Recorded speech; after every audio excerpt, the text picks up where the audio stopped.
This is the Decarbonisation Dialogue, a podcast from Salix.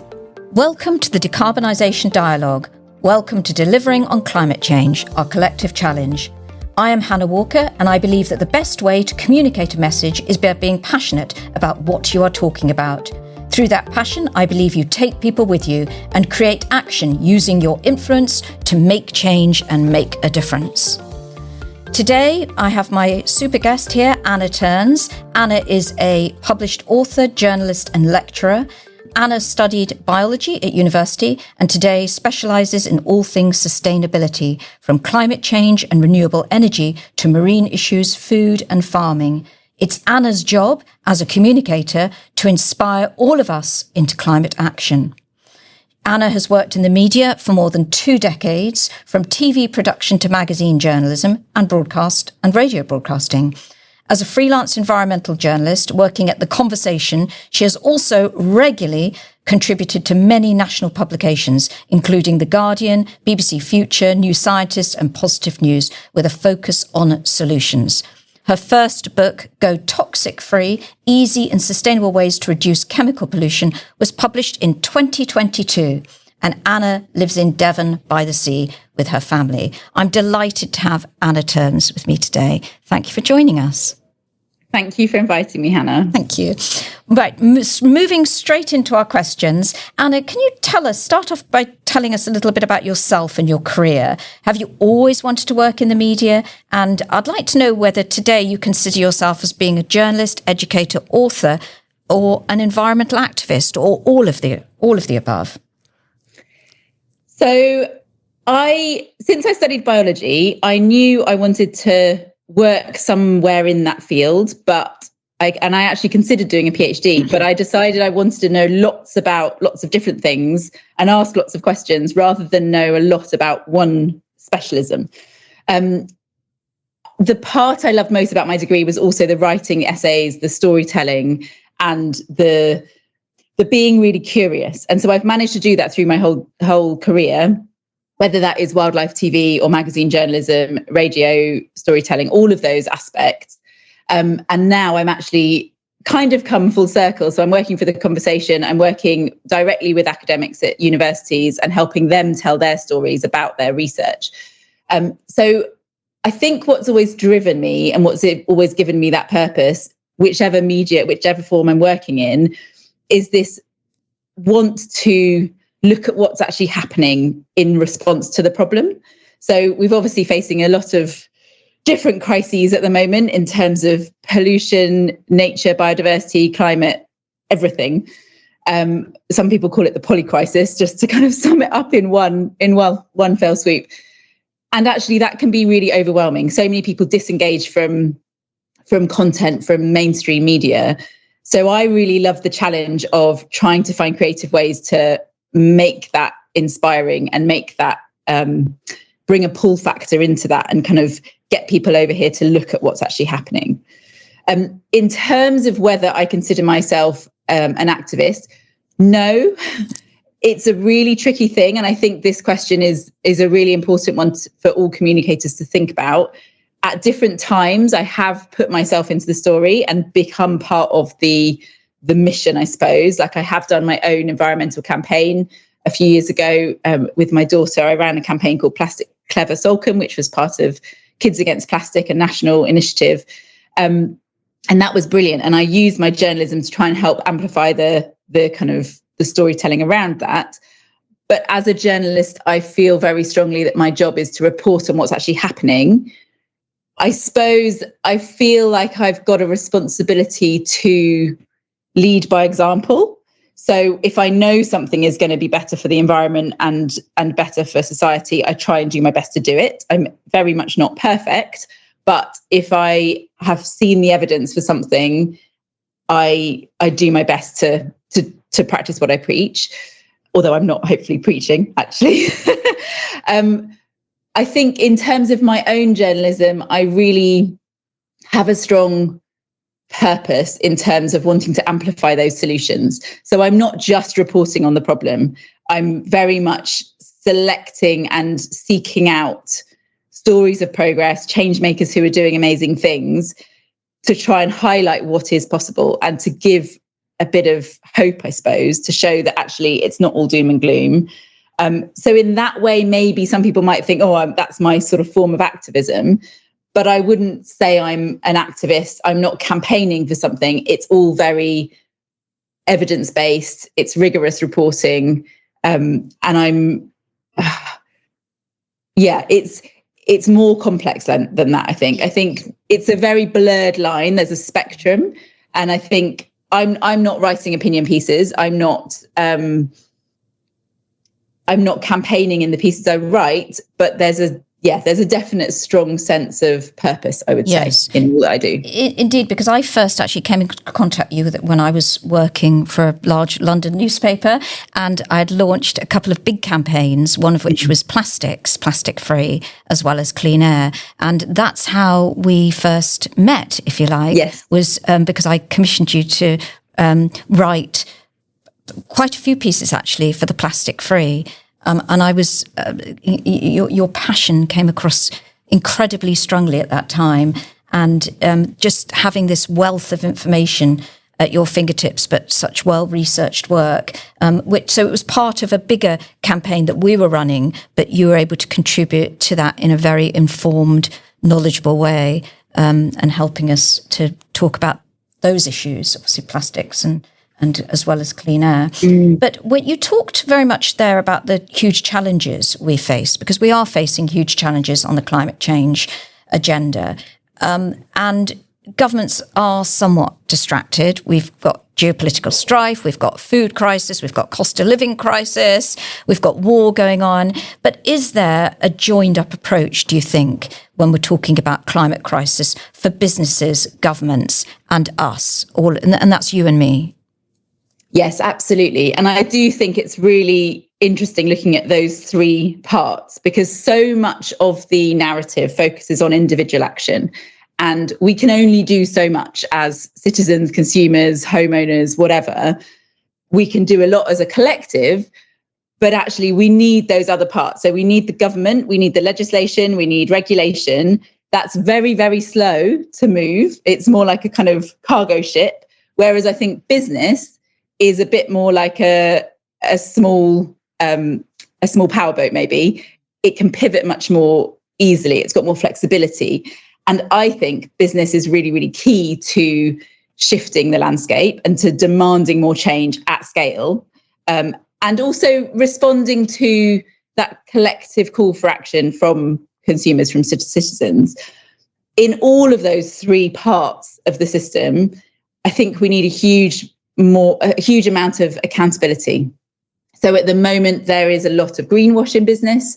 There is a lot of smoke and mirrors in regulation. There's lots of loopholes. There's lots of confusion.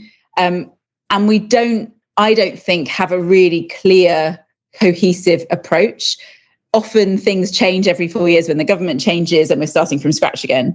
We need to have a really non-partisan, long-term shift in things so we can actually really build on that momentum and make systemic change that is going to last, I think. And it's interesting, Anna, sorry, just to take you back to that business, you mentioned business, because I know that you do a series of 60-second podcast stories, don't you? And you talk about the consumer and the relationship they have with business and the way that we make choices, and the way that people should question business, question what you're buying. So when organizations or businesses are making claims about, you said the word greenwashing, but when businesses are making claims about this is eco-friendly or it's nature inspired or biodegradable, all of those, that's something that you've just touched upon there, is questioning and doing that quite robustly. And I think that's where my science background comes in. It's like, I want to know what the proof is. Anyone can put any marketing language on any packaging. And actually, a lot of those words that you've just mentioned are not regulated. So it's not illegal for them to say something is eco-friendly, but it might not be. So what I'm sort of calling for is a little bit more confidence to really call that out and check and look at what the verification is for those claims. Look at any certification, and holding those retailers, those businesses, that industry to account is going to make them ultimately more transparent, because they're going to have to do a little bit more legwork to prove what the ingredients are, what the supply chain involves, where things come from, how something was made. And I think that empowers us. That empowers us to know more and to then make more informed choices. And also, it's a really good way of supporting the businesses and the people that are doing a lot more and going further to make things more truly sustainable. Okay, so when you write, we've talked about inspiring action on climate change, but what about there's a selection of people. There is no doubt that the climate is getting warmer, but there are a selection of people feeling that, oh, someone else will sort this climate problem out. It's not our problem. Governments are going to sort it out. Businesses are going to sort it out. So you, by making it everybody's challenge, you're giving the responsibility back to us, aren't you? You're saying it's our time to question and challenge everything. But a lot of people are just not doing that, are they? A lot of people do think it's someone else has got to have their head around this, and sort it. So I do think it is our leaders' responsibility. I don't think it's our responsibility, but I think we can catalyse change. I think we can accelerate things and speed things up, and support business in speeding that up as well. I think doing nothing, to me, is not really an option. But I know a lot of people, this is not on their agenda, and it might be because they are working 3 jobs or trying to get food on the table. And I totally get that. Because this is part of my job and I feel really strongly about it, I do talk about it a lot with my friends and with family and with colleagues. And I think even just having those conversations is a really important first step in terms of bringing that awareness, and with that need for accountability. So I don't think it is down to each and every one of us solely. I think we have a role to play. And I think by holding business and governments to account, we can make sure they're going to do the right thing, even if it is as simple as voting for better leaders, or moving banks, switching banks, and putting your money somewhere that you know is going to be invested in ethical things. That's an incredibly powerful thing, much more so than turning off light switches and recycling plastic bottles, because it has that really wide impact, and also over a long time as well. So I also don't think blame is very useful. I think we're all in this system. We all live in this system. We don't want to give up our current lifestyles. We want to kind of carry on as we are. But I also think there's huge potential to create a greener, fairer future that is better. And we all have a role to play in that. And talking of the wider media coverage of climate change, we switch on the news, open a website, news website, climate. There's some disaster, isn't there? Wherever it is, it's close to home or across the world. What's your view of the tone of that coverage? Because it could be easy to catastrophize the issue, but it's that balance, isn't it? Telling the story without catastrophizing, because once you start catastrophizing, people start to think it's not just it's somebody else's problem, but it's too late. I can't do anything about this. So it's gone beyond our control. What do you think about the media coverage in general? I think it's really mixed, and I think we could all be a bit more conscious about how we choose which media we're taking in. It's very easy, especially with social media, to kind of be bombarded by particular messages or algorithms, for example.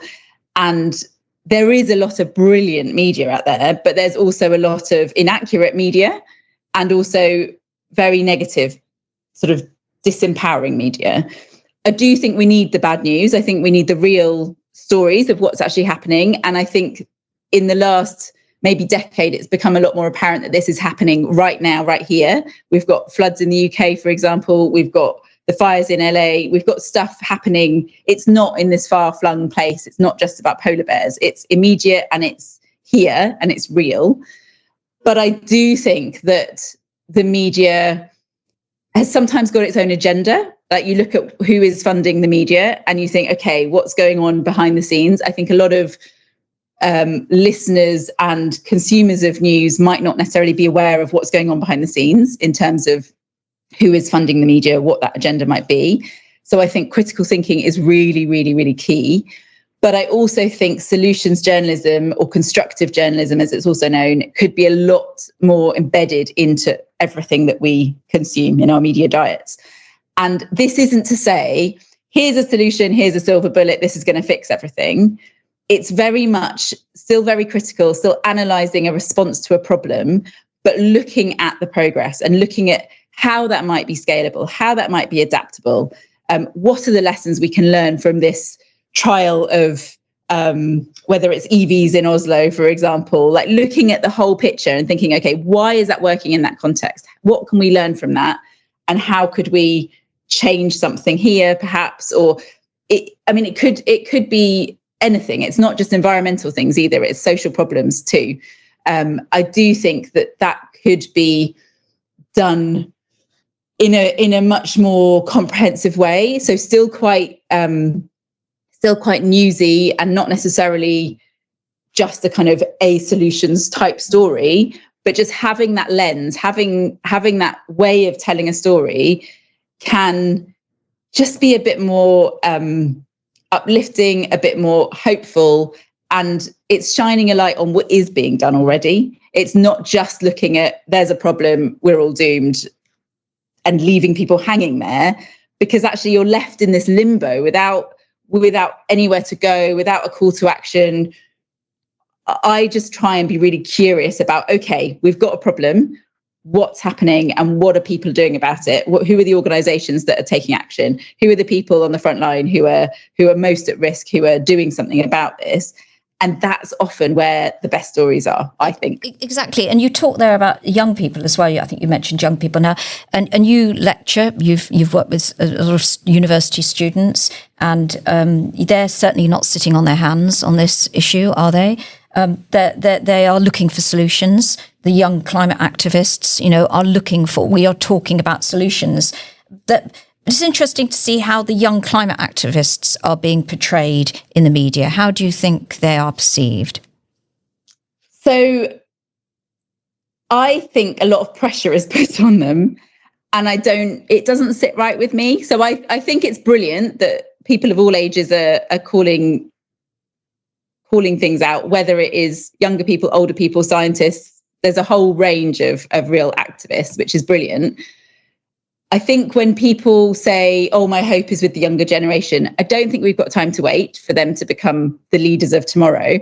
And it's not their problem they're not the cause of the problem in the first place. So while they are perhaps kind of bringing focus to the issue, I think we need to hurry up and make decisions. The leaders in control at the moment and the business owners are the ones that need to be really sort of thinking, okay, what are we going to do now that's going to improve things for generations to come? I do think there is still a mix of engagement. So I'm not actually lecturing anymore. I've lectured for a few years part-time alongside my journalism. I do still do media training with university academics through the conversation. And so I still do some things and some guest lectures. I still think it's a completely mixed bag. So I don't think all young people are super engaged, just as all older people are not. I think there's still a real spectrum. So I think how it's portrayed in the media is not necessarily fair all the time. There's a lot of stereotypes and there's a lot of generalizations, so I think it's just about context and looking at, sort of zooming out and looking at the whole picture. I think that's really important. So change, we've mentioned the word change quite a few times, and you're very interested in the psychology of that change. And the public, going back to the public's appetite for change, we're going to have to make some key lifestyle changes, aren't we? I think are you still a member of the Guild of Food Writers? Yes, you're still a member. So, I mean, we're going to have to make changes to our diet, for example. That's just one of the changes. Are we going to change? Can we change that much? Can we eat less meat? Can we buy less I mean, we're buying more than we've ever bought before. We're consuming more, whether it's fashion, whether it's clothing, food, home style, bits and pieces. We are big consumers, aren't we? Far more than we were 15, 20 years ago. Totally. And I think that's a really interesting question, because yes, we need to change, but so many of the changes when it comes to becoming more sustainable, in inverted commas, are about not doing something or doing something less.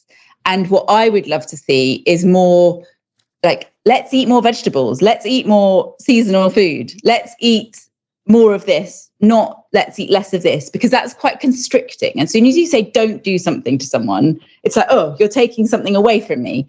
And actually, you think it's going to save you money, it's going to be healthier for you, it's going to be better for the environment as a kind of side benefit.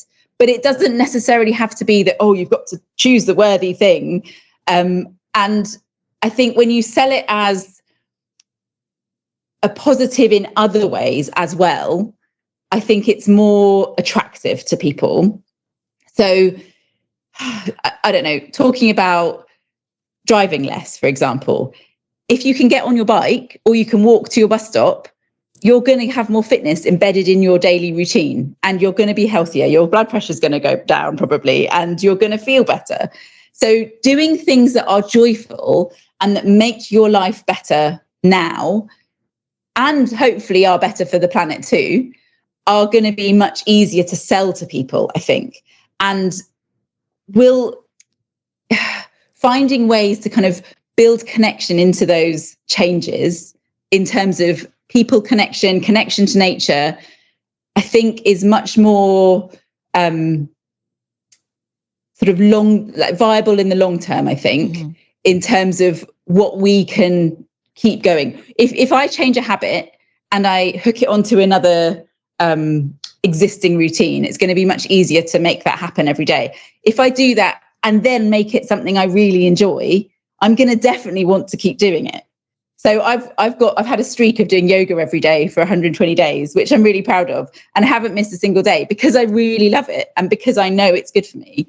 So if we can think of it in terms of positive solutions rather than inhibiting people, I think it's just in terms of the framing of how we communicate things, having a better future is a very exciting thing. Having a greener, more sustainable supply chain, having better working rights, having less pollution, all of these things that come with net zero and with a better future, we're not going to regret doing that. Yes, exactly. I mean, that's a whole other conversation, isn't it? About better working practices, better, fairer wages, better working conditions. And it all has an impact, doesn't it? And it's all around this climate conversation.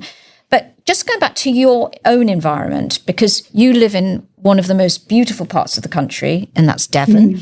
How has that impacted? How has living in that environment impacted your career and your writing? Because you mentioned earlier, Make Salcombe More Plastic Clever, and you launched that campaign with your daughter, and that was around plastic. So how has your own environment inspired you on this journey?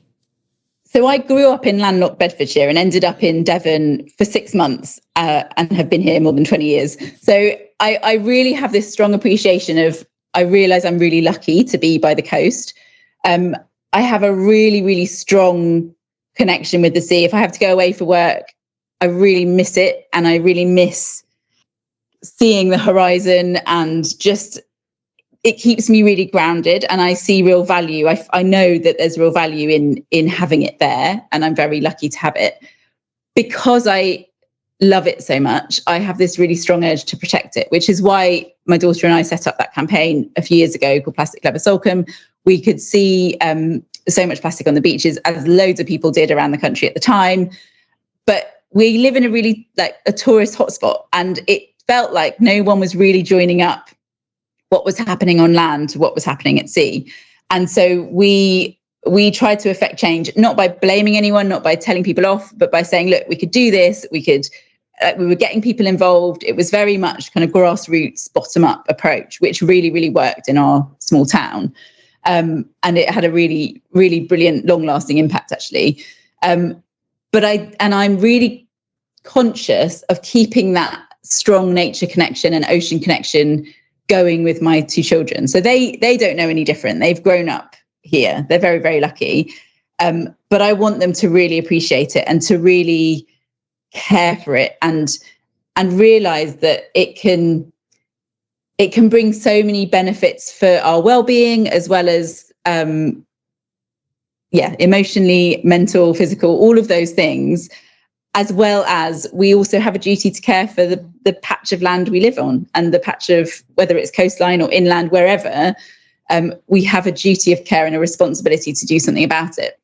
And I try and really ingrain that in our lives. So, for example, before school, I take my son to the beach, and he's super aware of the tides, because sometimes there's no beach and sometimes there's a huge beach. And it's just kind of embedded in his knowing, I suppose, which I think is really, really magical. And I hope that stays with him for a long, long time. I go into schools often enough to look at some of the projects that we work with, and the children are incredibly optimistic and aware of their environment. Now, I'm going to ask you this question because I do tend to ask guests this question. I think I probably know the answer.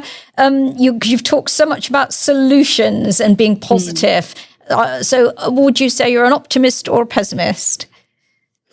So I would say I'm a stubborn optimist. I don't think we've got it all sussed. I think we have got a very long way to go.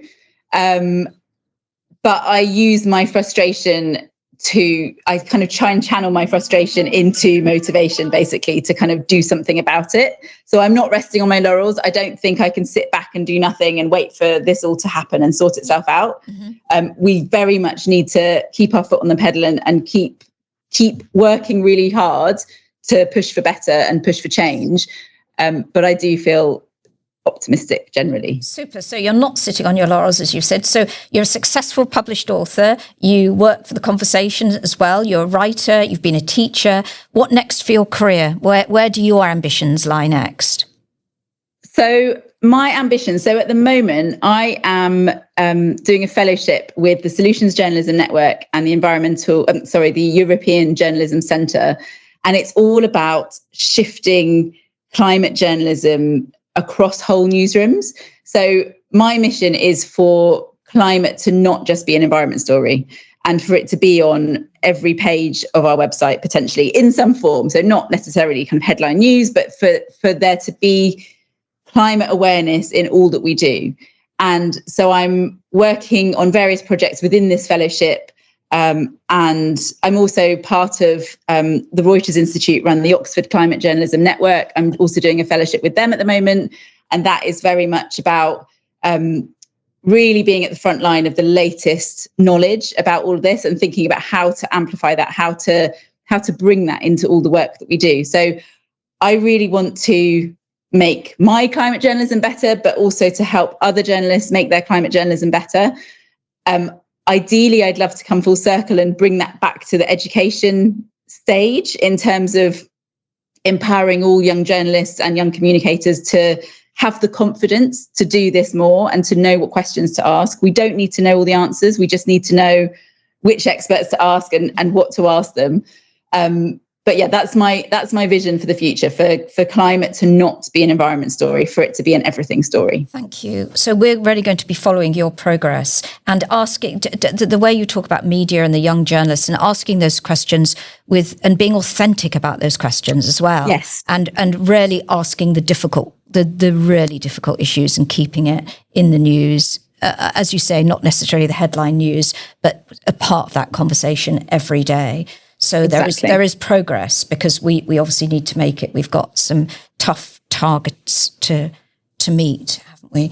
So thank you very much to Anna. It's absolutely fascinating talking to you. It's been wonderful to have you as my guest today, and for providing such insight. There can be no doubt that climate change is the biggest challenge of our time. Today, we must reduce greenhouse gas emissions to slow global warming. Today, we must act for tomorrow, adjusting our lifestyles to current and future impacts of climate change. Today, we must use our collective wisdom to deliver on our climate commitments. Today, we work for tomorrow's world. Please do Email us with your ideas. Email podcast@salixfinance.co.uk. We'd love to know what you think. Please do subscribe to our podcast channels. But I'd like to say a huge thanks to our guest today, and that's Anna Turns, for taking the time to speak to us. Thank you very much, Anna. Thank you for having me. You've been listening to the Decarbonisation Dialogue, a podcast from Salix. For more information about our work and to find more content, please visit salixfinance.co.uk/podcasts.